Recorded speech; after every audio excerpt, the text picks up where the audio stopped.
moved to US in 2006. In 2009, I got together with my friend and partner now, like Josh Whiteskin. Since 2009, I have my own gym. I do the way that I believe should be doing, and most important, I do in a way that I feel happy to be here.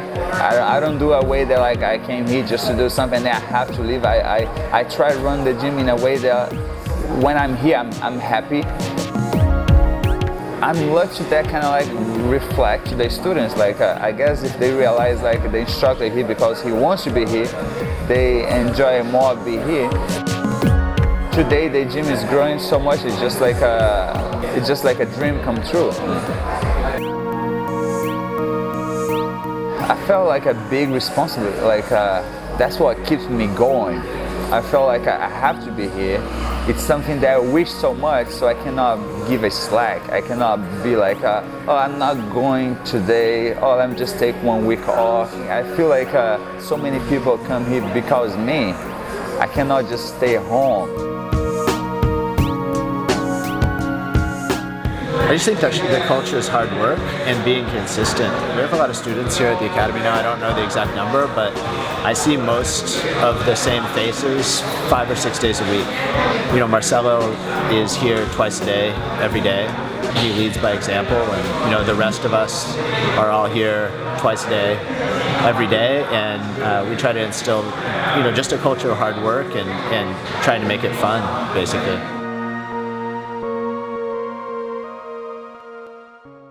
Like 40 minutes of training, right? Get ready, guys.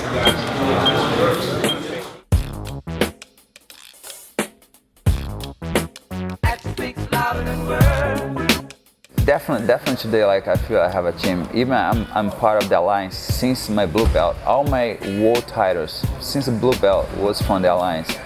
But I definitely have like my students that come here to train with me, and I'm glad that, you know, I'm happy for that. I guess this is part of like all my codes. I have 3 different codes, each one giving like a very important lessons on this, and I was try, even without notice, I was try copy them and try to get the best from them. My first jiu-jitsu coach, he explained to me what was jiu-jitsu, and then I went to Paulão, train with him, and then he make us feel so much at home. I felt like he was like a dad to me. Even I have a great dad, a great father. He was like a dad too. You know, he used to take care of me like a son. So he was giving that feeling in the gym that like I was feeling home in the gym. He was giving that so much in the gym. And then I ended up going to train with Fabio Gugel, who was my wife's coach. I went to Fabio and Fabio giving like I felt home. He was like so nice to me. But he was explaining the whole way to running school don't have a dirty gear. You know what I mean? That was the first thing I realized, like, why I cannot train with my gear more than once? You know what I mean? My gear still smell good, but it smells good for me, not to my training partner. Fabio told me how to be serious in the train and be like professional at the same time. At the same time that, of course, you can be nice, you can be like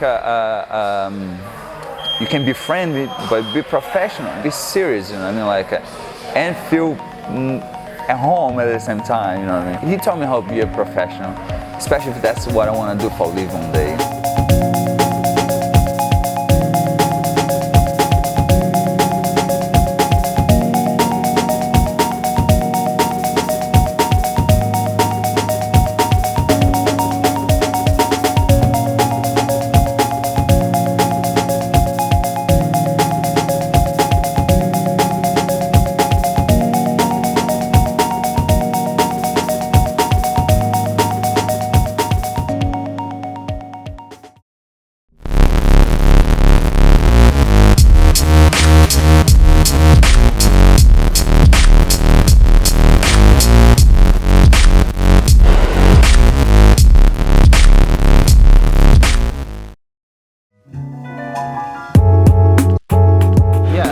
Marcelo as a teacher. He's very direct, and he really leads and teaches by example. Marcelo, to me, he's very like influential, but on my style, he watches me train, you know, and he always says like, Dylan, you know, you should see like that submission there, you know.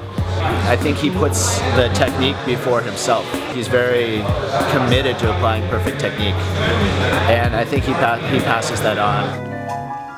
I don't think he as much as like talks to me about that kind of stuff, but I think he leads by example.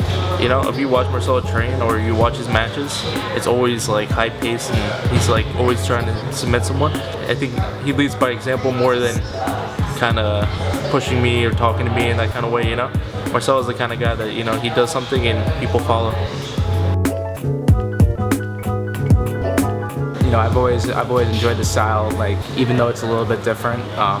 I always want to learn more as well.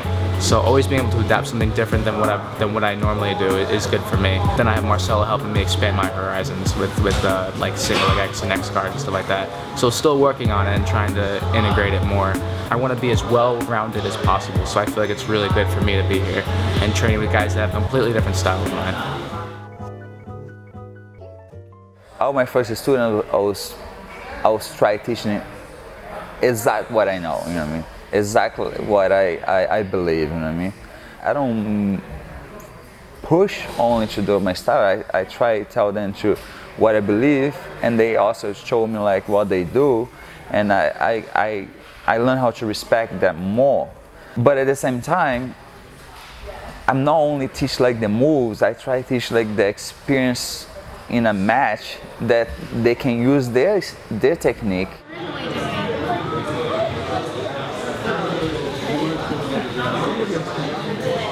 You know, he had great coaches, of course, but he's come up with something that's unique as well in his game. You know, it's so organized from start to finish. It's so precise.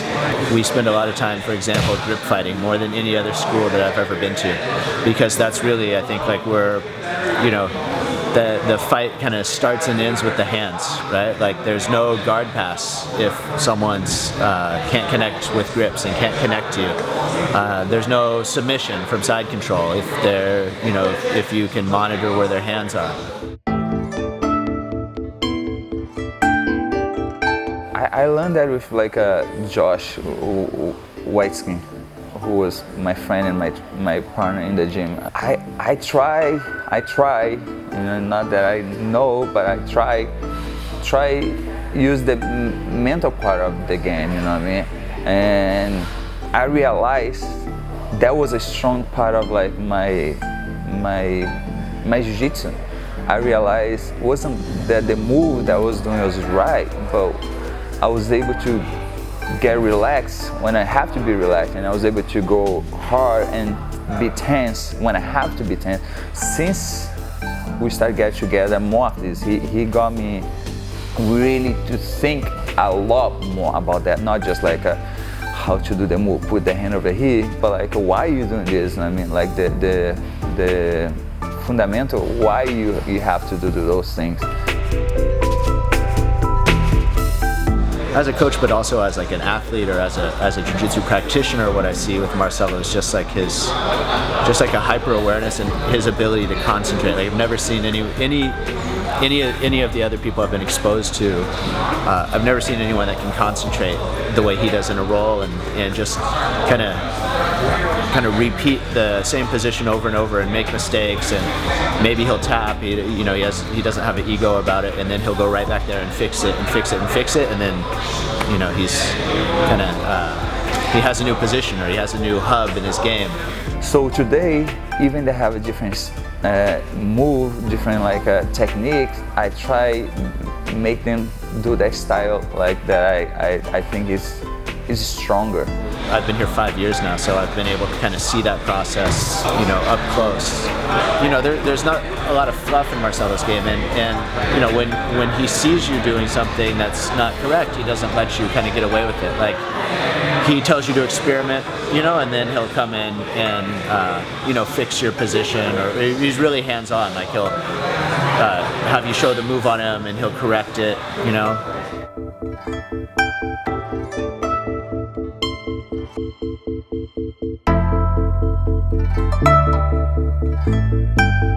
time is so precious. Like when you talk about like a mundial final, 10 minutes, black belt, you want that so bad, and then some people wait for the last 2 minutes to go hard. I feel like you almost waste your whole life of jiu-jitsu training to just fight the last 2 minutes. Why don't start from the first minute to win?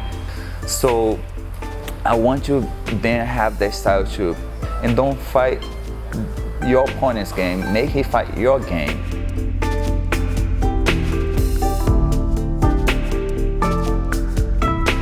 It's hard to imagine that in the train. That's something that I try to bring to the train of them every day. So when I'm talking about do the move, I'm talking about like the most extreme nervous situation. Oh yeah, you know how to do the hip throw, but let me see if you can hit the throw after the guy try to take you down 5 times, and then you have to connect one of your moves before it's too late. So I want you then be able to do the moves or the technique in the most extreme, like when it matter, you know what I mean?